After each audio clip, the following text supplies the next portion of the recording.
You know, some secrets, they don't just stay buried. They seep into the ground, and they poison everything for years, for generations. And today, we are digging into one of the absolute darkest, a top-secret government program born out of apartheid ideology. A program of, well, mad science and murder. This is the story of Project Coast. And at the very heart of this whole terrifying story is a question. I mean, it's so monstrous, it's hard to even say out loud. Did the scientists working for South Africa's apartheid regime, did they not only create weapons to kill people one by one, but did they actually try to engineer a plague to wipe out an entire population? Yeah, that's the question we're going to try and unpack today. And look, to even begin to understand this program, you have to understand the man who was right at the center of it all. A healer who became a weapons maker. A man the media would eventually call Dr. Death. So, let's meet him, Dr. Wouter Basson. And this is where it gets strange. On one hand, you've got this brilliant cardiologist. He was even the personal doctor for President P.W. Botha. But on the other hand, he's a military brigadier, the guy who was handpicked to lead this top-secret chemical and biological warfare program. It's this chilling contrast, this duality, that's really at the core of the whole Project Coast mystery. I mean, how does a man who swore an oath to save lives end up running a program that was all about ending them? And just so we're clear on how serious this was, think about Archbishop Desmond Tutu, a man who was basically the moral conscience of the nation, right? During the Truth and Reconciliation Commission, he saw and heard about every single horror of apartheid, all the violence, the oppression, the racism. And after all of that, he pointed to Project Coast and called it the most diabolical aspect. When he says that, that tells you just how deep and dark this abyss we're looking into really is. So, what was Project Coast, really? I mean, what was actually going on behind all the code names and the fake front companies? What did they do? Well, the stuff we know for sure, the confirmed facts that came out in investigations and sworn testimony, honestly, it's more terrifying than something you'd read in a spy novel. All right, so let's walk through the timeline, the program's history and the shadows. It all kicks off in 1981 when they recruit Basson. By '83, it's a full-blown state-funded operation, but it's hidden behind these normal-looking businesses. It runs for more than 10 years. Then, in 1993, as apartheid is crumbling, it's officially dismantled, which of course led to a huge effort to cover everything up and destroy documents. The whole thing only really blew up in 1997 when Basson was arrested.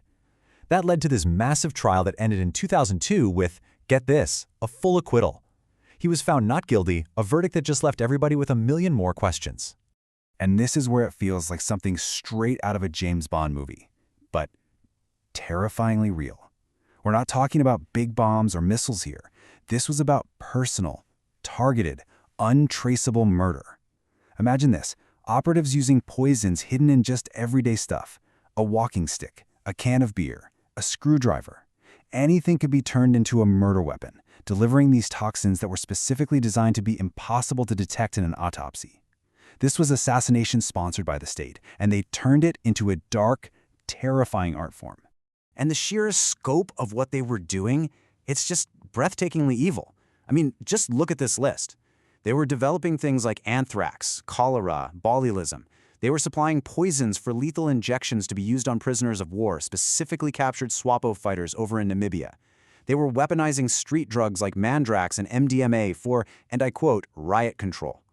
And get this, Basson himself traveled the globe, using his legitimate medical credentials as a cover to get his hands on samples of the deadliest viruses on the planet, like Ebola and Marburg, all of it for Project Coast. But you see, assassination and even creating these bioweapons, that was only part of it. The real, ultimate goal, the program's deepest, darkest secret, was something way more specific, something genuinely genocidal. They were hunting for a weapon of eugenics. Just listen to this. This quote lays the whole twisted ideology of Project Coast bare. And this isn't some rumor, okay? This is from Dan Goosen, one of the program's own top scientists. He testified, under oath, that his orders directly from Basson were crystal clear. Find a black bomb. Find a biological weapon that would target people based on the color of their skin. The search for a race-specific bioweapon wasn't a conspiracy theory. It was a stated, documented mission objective. And this twisted research, it wasn't just about killing people who were already alive. It was also about preventing new life. We have multiple witnesses, we have documents that all confirm Project Coast was actively trying to create an anti-fertility drug, something that could be given secretly to black women, maybe in a fake vaccine, to sterilize them without them ever knowing. Now, to be clear, there's no hard proof they ever deployed this on a massive scale. But the fact that they were trying, the intent and the research, that is an undisputed fact. So, you have this confirmed, horrifying research into race-specific weapons. And that is the dark foundation for the program's most infamous and chilling allegation. A conspiracy theory so awful, it's genuinely hard to even think about. And here we are. This is the big one, the ultimate accusation. The theory goes that the explosion of HIV and AIDS in Southern Africa wasn't a natural tragedy, that it was a deliberate act of biological warfare.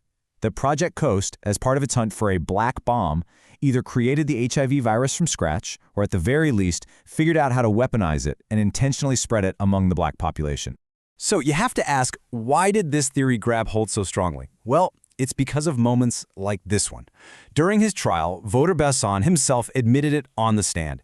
He said his program used AIDS research as ideal cover work for its other secret projects. I mean, just stop and think about that. The head of a secret bioweapons program tells a court he used AIDS research as a cover story. It's almost impossible not to ask the question, what exactly was he covering up? Okay, so this is where things get really complicated, and we kind of have to put on our investigator hats here. We need to very carefully pull apart the things we know for a fact, the documented, horrifying truths, from the theories that grew out of them, which remain unproven. And that line between fact and theory, it's incredibly blurry, and it's soaked in decades of pain and distrust. This table really breaks it down. You can see exactly how a known fact ignites a conspiracy theory. So let's look at mass sterilization. It is a documented fact that Project Coast researched anti-fertility drugs for black people. The conspiracy theory is that they actually secretly sterilized millions of people through water or vaccines. Okay, now spreading AIDS. It's a fact that Basson admitted to using AIDS research as a cover story. The conspiracy theory is that they were actually engineering and spreading HIV. And then there's this wild one, Basson's brownies. It's a fact the program produced over a ton of pure MDMA. The urban legend, the theory, is that Basson was selling super strong ecstasy at raves to fund his covert operations. You see the pattern, right? Every single time there's a terrifying confirmed truth that acts as the seed for a much bigger, much scarier, but unproven story. And this isn't just talk. This kind of belief has very real consequences. A survey from the University of Cape Town back in 2011 found that about 1 in 5 young black South Africans believe that HIV was engineered as an attack. Think about that. When 20% of a generation believes the deadliest plague their community has ever faced was a deliberate act of war, it signals a massive and, frankly, a completely understandable breakdown of trust. Trust in science, trust in the government, all of it. And that breakdown is a direct result of the proven evils of Project Coast. And really, it's a simple formula for how a conspiracy theory is born. You start with deep, earned distrust of a government that has already proven it's capable of horrible things. Then you add in confirmed atrocities, things we know they did. And then you top it off with missing evidence, thousands of documents that were burned. When you mix all that together, you get the perfect fertile ground for conspiracy. Any theory, no matter how wild it sounds, starts to seem plausible. The conspiracy theories exist because the reality itself was a conspiracy. So that's pretty much where the story leaves us. You have Dr. Basson walking free, you have tons of evidence deliberately destroyed, and what we have left is a history book with huge, gaping holes in it. And these holes are filled with very real, very concrete unanswered questions. Just try to wrap your head around this number for a second. Over 1,000 kilograms, that is a metric ton, of pure MDMA, ecstasy, manufactured by a secret government bioweapons program. Their official reason? Crowd control. Yeah, right. But the biggest question is, where did it all go? The official story is that it was all destroyed, but to this day, nobody can actually account for all of it. It's maybe the single biggest loose end in this whole bizarre story. And these are the doubts that just linger and haunt the legacy of Project Coast. Seriously, what happened to all those drugs? What secrets were in the thousands of documents they burned? Were there other secret projects that we still don't even know about? And maybe the most disturbing question of all, how? How did the man in charge of a program to build race-specific weapons, untraceable poisons, and sterilization drugs, how did he walk away a free man without a single conviction to his name? So ultimately, this is the question we have to leave you with. Project Coast makes us face a really uncomfortable truth, and it's that sometimes the things a government is proven to have done are so evil, so far beyond what we consider normal, that it just completely shatters our sense of reality. It becomes impossible to tell where the documented truth ends and where the conspiracy begins. That line, it just vanishes. Look, the complete, full truth of Project Coast, it might be lost forever, buried in ash, sealed by official silence, but its legacy, what it left behind, is a chilling reminder of how easily science can be twisted into a weapon of pure hate. The questions it raised are still echoing today, so make sure you stay tuned because we're going to keep digging into more of South Africa's biggest conspiracies.